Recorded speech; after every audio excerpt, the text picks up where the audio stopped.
दिखाई दे रही है, लेकिन हाँ, जिस बहुमत की बात हो रही थी, जिस प्रचंड बहुमत की बात हो रही थी, वो आंकड़ा भी दो इंटरेस्टिंग फैक्ट्स मेरे पास में मीनाक्षी। मध्य प्रदेश की बात हो रही थी, 4 लाख वोटों से शिवराज सिंह चौहान आगे हैं और इंदौर की सीट वहां पर बीजेपी का कैंडिडेट 9,98,000 वोट से आगे है और कुल 9,98,1500 वोट पड़े हैं, क्योंकि वो कांग्रेस का कैंडिडेट भाग गया था।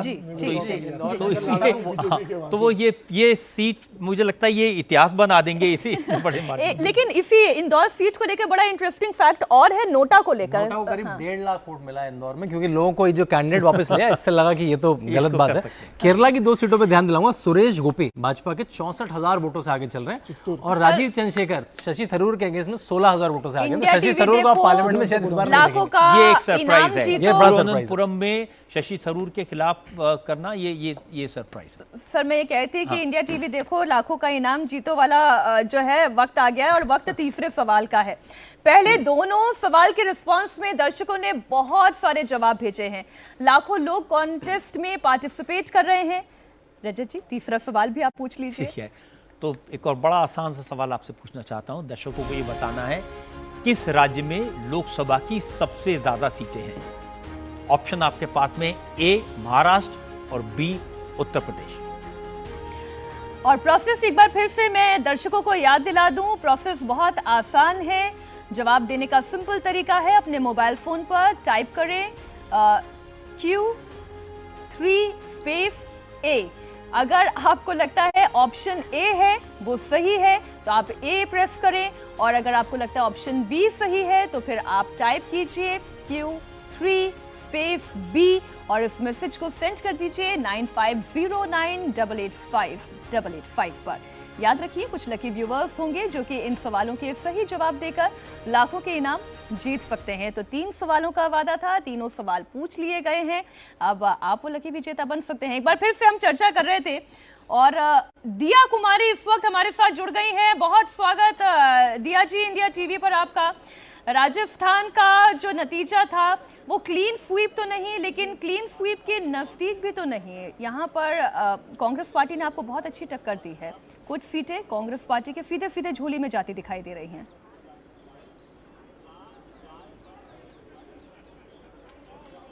देखिए, अभी मैं मानती हूँ कि बहुत जल्दी है।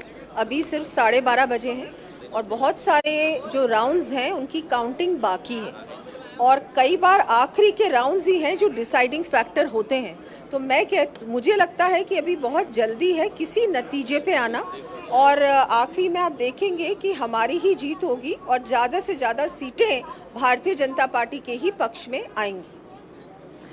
चुरू की सीट को लेकर ये कहा जा रहा था कि राहुल कसवा का बीजेपी से चले जाना नुकसान देगा।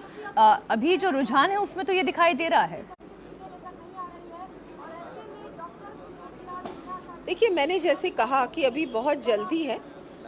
लास्ट में जो फाइनल डिसीजन, जो भी नतीजे आएंगे उसी से फिर हम लोग देखेंगे कि क्या हुआ, क्या सही था, क्या गलत था। वो तो बाद में की चीज़ें हैं। अभी जो है मैं मानती हूँ बहुत जल्दी है और सिचुएशन चेंज हो रही है। हम लोग 1-2 लोकसभा सीटों में पीछे थे, जैसे जयपुर रूरल, और एकदम हम लोग आगे हो गए।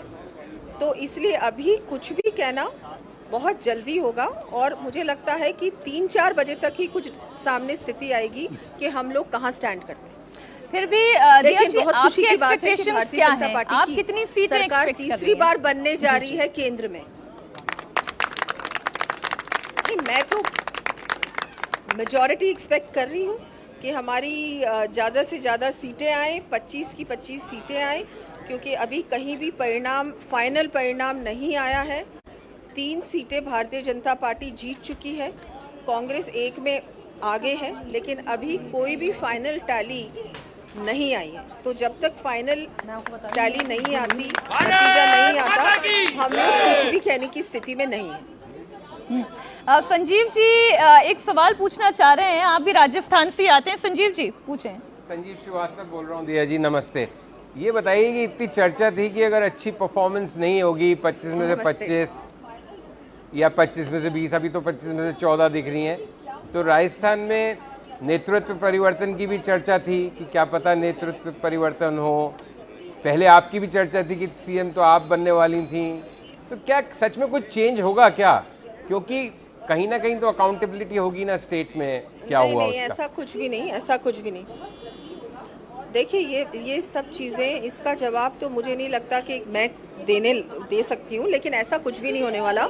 एंड में जैसा मैंने कहा कि हमारी मेजॉरिटी ही आएगी, हमारी ज़्यादा से ज़्यादा सीटें हम लोग जीतेंगे। अभी बहुत प्रीमेच्योर है किसी भी नतीजे पे आना। बट टिकट अभी सही नहीं सिर्फ बटे, 12:30 बजे हैं। टिकट आप सही नहीं कम से बटे, कम 2-3 घंटे तो दीजिए। Sorry. अभी टिकट सही नहीं बटे, ये तो मानेंगी आप? ऐसा कुछ नहीं है, ऐसा In कुछ नहीं है। hindsight. ये सब चीज़ें, ये देखिए अभी बहुत जल्दी है, अभी बहुत जल्दी है। कुछ घंटे बाद ही हमें सिचुएशन पूरी तरह से इसकी जानकारी मिलेगी कि क्या होता है क्या नहीं होता है। अभी तो मैं आपको कह रही हूँ कि हम लोग ही जीतेंगे और हमारी ही ज़्यादा से ज़्यादा सीटें भारतीय जनता पार्टी जीतेगी राजस्थान में। भैया जी बहुत शुक्रिया आपका, आपने हमें समय दिया, बहुत धन्यवाद आपका। देखिए अभी तक के रुझान आपके सामने व्यूअर्स, 1 बज गया है इस वक्त। रोज वैसे हम आपके लिए कहानी कुर्सी की लेकर आते हैं और आज तो ये बड़ा सही मौका है इसकी कुर्सी की कहानी आप लोगों से समझे हम। रजत जी हमारे साथ हैं, उनके एक्सपर्ट कमेंट्स हमें मिलेंगे इस प्रोग्राम में। अभी देवेंद्र पराशर हमारे पॉलिटिकल एडिटर, राहुल महाजन साहब, समीर चौगांवकर साहब, संजीव श्रीवास्तव जी हमारे साथ हैं, शांतनु गुप्ता हमारे साथ हैं। रजत जी पहले तो यही अभी की कहानी देखिए, समझा दें। सबसे पहले तो आपका ये नाम आज सबसे अप्रोप्रिएट है, कहानी कुर्सी। बिल्कुल सही बात। इसमें तो आज ही होगी जो भी कुछ कहानी है कुर्सी की। जो ब्रॉडली ट्रेंड इस समय दिखाई दे रहे हैं, 294 सीटों पर एनडीए आगे है, 234 सीटों पर इंडिया गठबंधन आगे है। ये तो बड़ा क्लियर है कि ये एनडीए की सरकार बनेगी।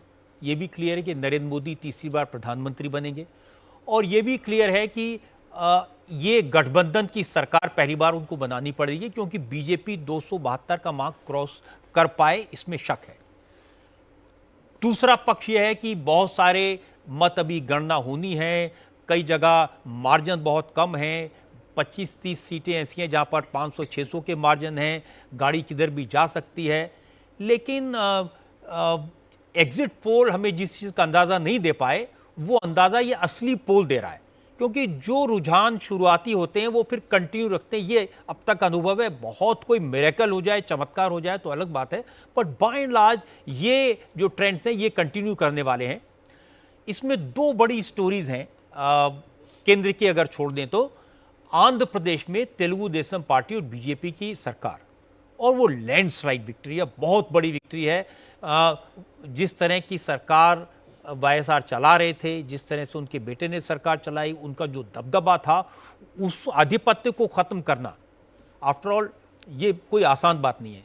दूसरी, 25 साल से उड़ीसा में बीजू पटनायक के बेटे नवीन पटनायक की सरकार थी। उनको हमेशा से बीजू का जो विरासत थी वो मिली हुई थी, उसकी वजह से बने थे। उड़िया बोल नहीं पाते, वो मिरेकल था, बहुत ज़्यादा पब्लिक से मिलते नहीं, लेकिन उसके बावजूद वो 25 साल से चीफ मिनिस्टर बने हुए थे। कोई नहीं सोचता था कि बीजेपी उनको इस तरह से हरा देगी, और ये अच्छे मार्जिन से बीजेपी ने जीती है। लोकसभा की सीटों में भी 1 सीट पर सिर्फ बीजेडी आगे चल रही है, तो ये बड़ा चेंज है। तीसरा, पश्चिम बंगाल में वाकई में ये कहानी कुर्सी की है। ममता बनर्जी अपने गढ़ को कितनी ताकत से बचाने में सफल हुई, उन्होंने कैसे रणनीति बनाई उसको। और देखिए, वो कोई इंडिया अलायंस के साथ मिलकर चुनाव नहीं लड़ी है, जी अपने दम पर चुनाव लड़ी है। उन्होंने कांग्रेस को भी हराया है, सीपीएम को भी हराया, और उन्होंने ये कहा कि कांग्रेस को बीजेपी पैसा दे रही है चुनाव लड़ने के लिए। तो ये वहां की परिस्थिति है। बाकी जो स्टेट्स हैं, जैसे तमिलनाडु, इसमें जो था वो है। केरल में बहुत सरप्राइज है, शशि थरूर की सीट पर राजीव चंद्रशेखर अगर थोड़े से भी मार्जिन से आगे हैं, ये एक बड़ा सरप्राइज है। 16,000 से आगे हैं रजत जी, वो 16,000 16,000 वोट से आगे हैं, जो बड़ा। लेकिन इस अगर नेशनल लेवल की स्टोरी स्टेट वाइज हम देख रहे हैं, तो सबसे बड़ी स्टोरी है उत्तर प्रदेश। बिल्कुल, जहां योगी आदित्यनाथ की सरकार को कभी ये उम्मीद नहीं हो सकती थी, न बीजेपी के किसी नेता को उम्मीद थी। लेकिन जैसा देवेंद्र पाराशर बताते हैं, बाकी लोग बता रहे हैं, और ये सारी बातें मैं इस इलेक्शन से पहले भी सुन रहा था। गलत लोगों को टिकट दिए, बीजेपी के अपने लोग उनकी मुखालफत करने लगे, कास्ट कॉम्बिनेशन को ध्यान में नहीं रखा गया। दूसरी तरफ अखिलेश यादव ने जो 3-3 बार उम्मीदवार बदले, सही कास्ट के उम्मीदवार को वोट दिया, उन्होंने भी आजम खान की मर्जी से टिकट दिए।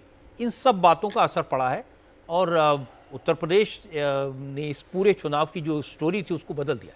जी, तो सर शुरुआत में मैं आपसे पूछना चाह रहा था, आपने कहा कहानी कुर्सी की है, तो ये कहानी जो अभी दिखाई दे रही है कमोबेश, इसके बदलने के आसार नहीं दिखते ज्यादा? मुझे नहीं लगता, जब अब तक का जो मेरा चुनावों का अनुभव है वो उस अनुभव के आधार पर मुझे नहीं लगता, मुझे लगता है यही ट्रेंड कमोबेश चलेगा। जी, अब जी जैसे 238 बीजेपी की हैं, वो 240 हो सकते हैं, 42 हो सकती हैं, 235 हो सकती हैं, बट बाय एंड लार्ज ये कांग्रेस की 88 या 90 हो सकती हैं, बट बाय एंड लार्ज यही ट्रेंड चलेगा। बहुत सारे मुझे जो बीजेपी के समर्थक हैं उनके मैसेजेस आ रहे हैं सोशल मीडिया पर कि क्या 272 मुमकिन है बीजेपी के लिए अभी भी? इस समय तो मुश्किल लगता है। देखिए, मैंने कहा चमत्कार तो हो सकता है, कुछ मालूम नहीं है कि अब कितनी सीटें कौन कहां ले जाए, कोई नहीं कह सकता। सारे के सारे एग्जिट पोल वो भी तो अंदाजा ही लगा रहे थे, बुरी तरह फेल हुए। हमको तो दर्शकों से माफी मांगनी चाहिए कि हमने आपको एग्जिट पोल दिखाया वो गलत साबित हो गया। वो करने वाले स्टूडियो में आ ही नहीं रहे, मैं उनको ढूंढ रहा हूं सुबह से। और सारे एग्जिट पोल गलत साबित हुए, एक नहीं सब गलत देखिए, साबित हुए अगर इस बार। अब बाकी ठीक हो जाते, हमारा गलत होता तो मुझे बड़ी शर्म आती, लेकिन अब मुझे लग रहा है सभी गलत हुए। अब हमको एग्जिट पोल वाकई में कराना चाहिए कि नहीं कराना चाहिए, इस पर मैं विचार करूंगा। लेकिन ये भी पहली बार ही हुआ कि सारे के सारे एग्जिट पोल, और इस बार तो सभी एक दिशा में थे, सभी लोग जो है ये ट्रेंड नहीं पकड़ पाए। बहरहाल अब अगर हम लोग स्टेट स्पेसिफिक बात करें, यूपी की बात करनी चाहिए। देखिए, यूपी ने सारा डिफरेंस किया है। यूपी में 36 सीटों पर इस वक्त समाजवादी पार्टी आगे चल रही है, इलेक्शन कमीशन की वेबसाइट से आपको बता रहा हूं, जबकि अंदाजा क्या था 6, 8, 10 इतनी सीटों पर ज्यादा से ज्यादा शायद गठबंधन जो है वो सीटें लेता। कम से कम 30-35 सीटों का डिफरेंस उत्तर प्रदेश से आ गया, अकेले। और वही अगर आप अभी बीजेपी की टैली में जोड़ दीजिए तो वो 272 के ऊपर हो जाती है। तो यूपी वो राज्य है जिसने भारतीय जनता पार्टी को खुद की अपनी फुल मेजॉरिटी की सरकार से रोका। बिल्कुल ठीक है, आप बिल्कुल ठीक कह रहे हैं। देखिए, सीटें पश्चिम बंगाल में भी कम हुई हैं, सीटें राजस्थान में भी कम हो सकती हैं, सीटें हरियाणा में भी कम हो सकती हैं, लेकिन वो नंबर इतना कम है कि वो आपकी इस ओवरऑल टैली को बहुत फर्क नहीं पड़ता, क्योंकि आपको उड़ीसा से, तेलंगाना से ये सब कॉम्पनसेट हो रहा है, आंध्रा से। लेकिन उत्तर प्रदेश एक ऐसा स्टेट है जहां पर बीजेपी की अपेक्षाएं बहुत थी। जब अपेक्षा वाले राज्य में आप कम होते हैं, पश्चिम बंगाल में अपेक्षा थी, नहीं आई, कोई बात नहीं, लेकिन यूपी में अपेक्षा के मुकाबले इतना कम आ जाए, इससे जरूर सेटबैक लगता है पार्टी को। जी, उत्तर प्रदेश के अंदर देवेंद्र, आपके हिसाब से जो बीजेपी के लिए सबसे कार्ड जो नहीं चला या जो सबसे बड़ी गलतियां हुई वो क्या है?